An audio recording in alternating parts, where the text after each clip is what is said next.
Right now, someone watching this is convinced God has abandoned them. Your prayers feel like they're hitting the ceiling. Everything you touch is falling apart. People you trusted walked away, and you think you did something wrong. But what if I told you the exact opposite is true? What if these 5 specific attacks you're experiencing right now are proof that you're finally a threat to hell? Let's talk about it. The friends who said they'd always be there? Gone. The church community that felt like family? Silent.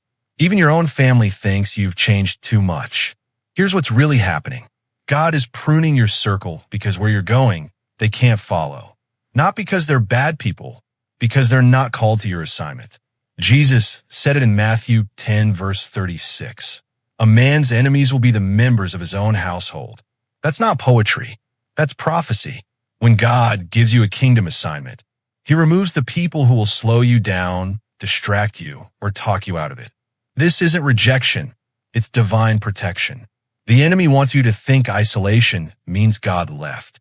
But Elijah thought he was the only one left serving God. God said something powerful.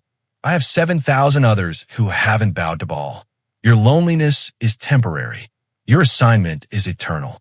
And that isolation, it's setting you up for attack number 2, which is even more dangerous. Bills you didn't expect. Job loss you didn't see coming.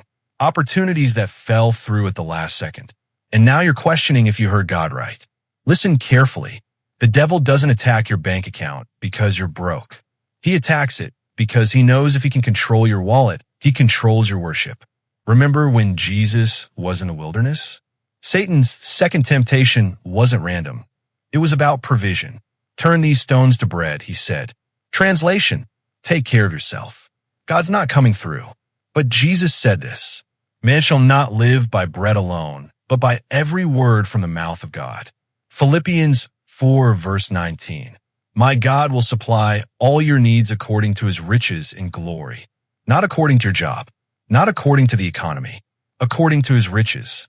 When hell attacks your finances, it means the blessing God's about to release is so big. The enemy is trying to make you quit before you see it. But here's where it gets psychological. Attack number 3 targets your mind. Anxiety you've never had before. Depression that showed up out of nowhere. Intrusive thoughts that don't even sound like you. And now you're wondering something. Am I losing my mind? No. You're being attacked where it matters most. Your thought life. 2 Corinthians 10, verse 5.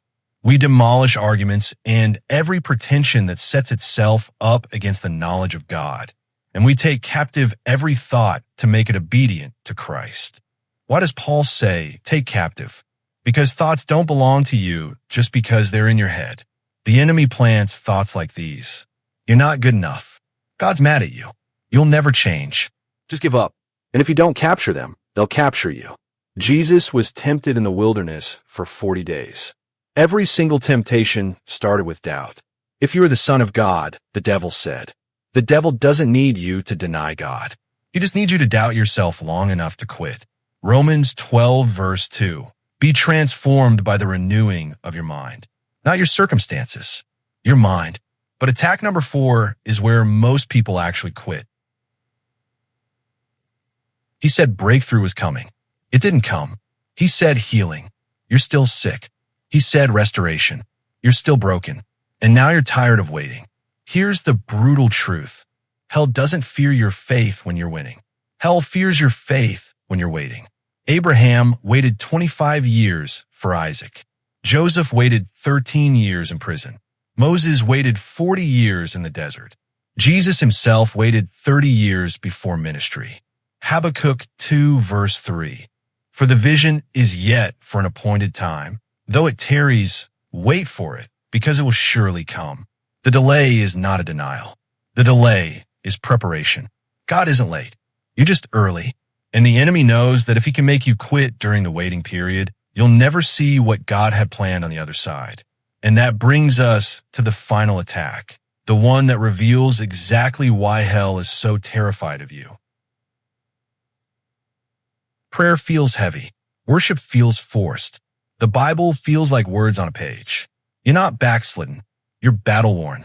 Galatians 6 verse 9. Let us not grow weary in doing good, for in due season we will reap if we do not give up. Notice it doesn't say if you don't sin. It says if you don't give up. The enemy's final strategy is exhaustion, because he knows he can't take your salvation, but he can make you too tired to use it. Elijah ran from Jezebel, sat under a tree, and said this to God. I'm done. Just let me die. And what did God do? He didn't rebuke him. He fed him, gave him rest, then sent him back to finish the assignment. You're not weak for being tired. You're human for being exhausted, but you're anointed for what's next. Isaiah 40 verse 31. They that wait upon the Lord shall renew their strength. They shall mount up with wings like eagles. Hell is attacking you this hard because you're about to fly. So here's what needs to happen right now. Stop asking God to remove the attack. Start asking him what the attack is revealing. Because here's the pattern you need to see. Every attack has an assignment hidden inside it.